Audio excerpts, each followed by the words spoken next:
Halo, selamat datang kembali di channel Cerita Mulu. Semoga kalian sehat selalu ya. Pada video kali ini, kita akan melanjutkan kembali kisah Laila dan Majnun.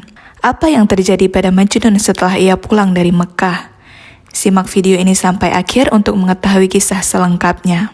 Berita tentang ibadah Majnun ke Mekah, ketukan kerasnya di pintu Ka'bah, serta pengakuan cintanya yang berapi-api segera beredar kemana-mana. Tak membutuhkan waktu lama, kisah tentang cinta Majnun dan juga kegilaannya dibicarakan semua orang. Beberapa orang menyerangnya dengan cemooh kasar, sementara beberapa lainnya justru merasa kasihan kepadanya dan membelanya. Sebagian kecil orang menceritakan hal baik tentangnya, sementara begitu banyak yang tetap mengejeknya dan menyebarkan rumor-rumor jahat. Berita tentang Majnun sampai di telinga Laila juga. Namun, tak banyak yang dapat dilakukannya untuk membela kekasihnya. Ia hanya dapat duduk dalam keheningan dan meratapi kesedihannya. Tetapi, para anggota sukunya merasa bahwa sudah tiba saatnya mereka melakukan suatu tindakan. Jadi, mereka mengirim utusan kepada Menteri Utama Khalifah dan mengungkapkan keluhan mereka berkaitan dengan si Majnun.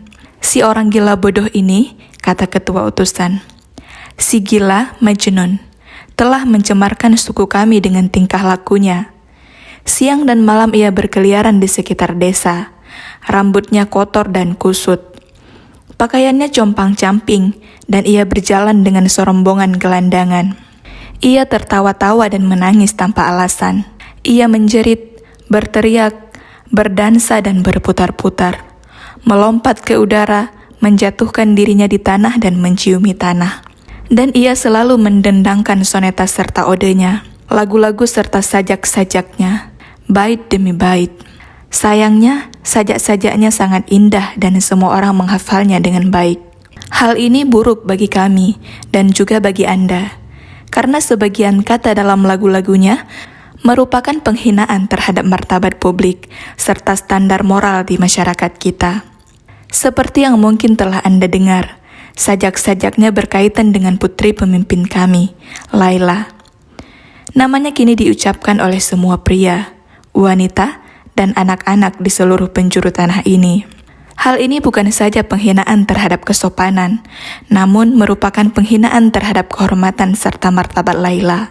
Oleh karena itu, kami mohon agar Anda bersedia menahan si keparat ini dan menyelesaikan permasalahan ini, agar Laila dan juga para anggota suku kami dapat merasa aman dari kemalangan ini.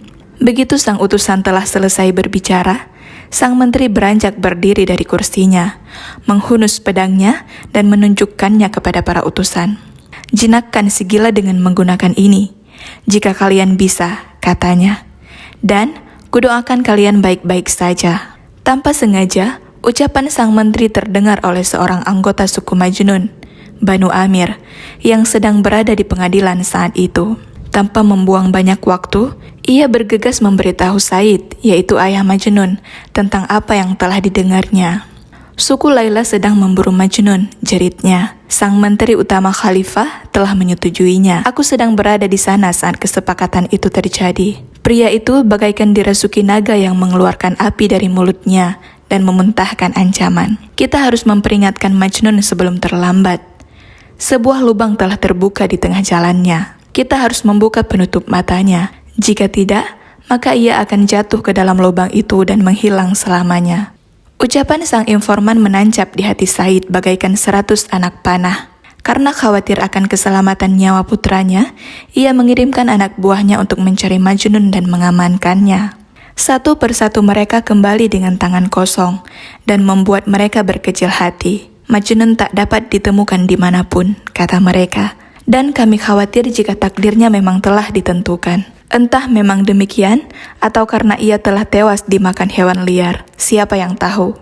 Pada saat itu juga, teman-teman serta sanak saudara Majnun mulai terisak dan meratap, seolah berduka atas kematiannya. Namun, Majnun masih hidup. Ia aman untuk sementara waktu di salah satu pegunungan tempatnya mengasingkan diri. Ia sendirian. Majnun menjadi harta tersembunyi yang menunggu saatnya untuk ditemukan. Ia tak menyadari apa yang sedang terjadi di dunia luar. Memang baginya dunia tak lagi ada. Jadi untuk apa ia peduli?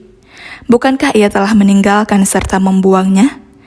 Ia memiliki masalah sendiri dalam dunianya, godaan serta kesengsaraan. Jadi, untuk apa ia memedulikan dunia yang dulu ia tinggalkan? Bagaimana mungkin mereka dapat membantunya?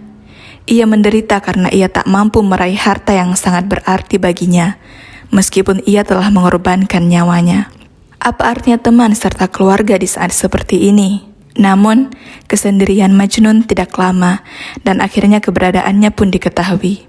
Beberapa hari setelah utusan suku Laila telah mengajukan keluhan mereka kepada Menteri Khalifah, seorang Beduin dari suku yang dikenal dengan nama Banu Sa'ad melewati daerah itu dan melihat sesosok manusia dalam posisi membungkuk di bawah semak berduri. Awalnya, ia menyangka yang dilihatnya hanyalah khayalan semata. Lagi pula, manusia berakal sehat mana yang memilih tempat terpencil seperti itu sebagai persembunyian. Namun kemudian ia melihat sosok itu bergerak dan mendengarnya mengerang. Pria Beduin itu bergerak mendekati sosok itu secara perlahan sambil berkata, "Siapa kau dan apa yang kau lakukan di tempat ini? Apakah ada yang bisa kulakukan untukmu?"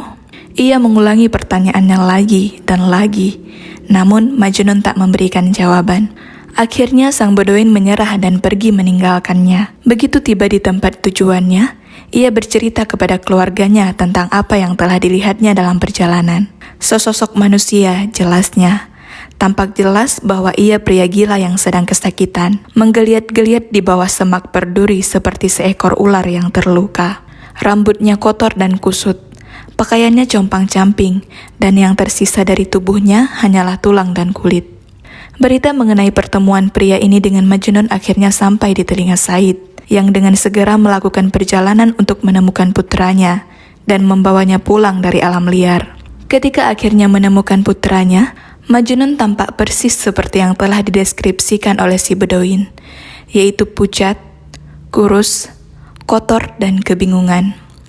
Ia terisak, berdiri, terjatuh lagi, mengerang dan mulai menggeliat di tanah.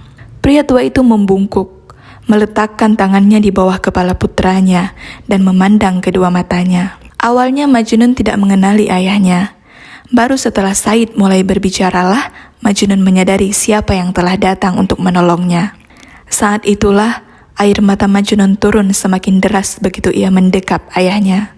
Lalu, ketika tangisnya telah reda, ia berkata, "Ayahku tersayang, maafkan aku. Jangan tanyakan bagaimana keadaanku, karena ayah bisa melihat sendiri bahwa tak banyak yang tersisa dari hidupku. Kuharap ayah tak melihatku dalam keadaan seperti ini. Melihat wajah ayah yang bak malaikat, sementara wajahku penuh debu dan rasa malu. Aku tak bisa menjelaskannya. Maafkan aku, ayahku. Tapi ketahuilah, semua ini bukanlah salahku, karena sebenarnya benang takdirku berada di tangan orang lain." Demikianlah video kali ini. Simak sambungan kisahnya di video selanjutnya. Terima kasih sudah menonton dan sampai jumpa.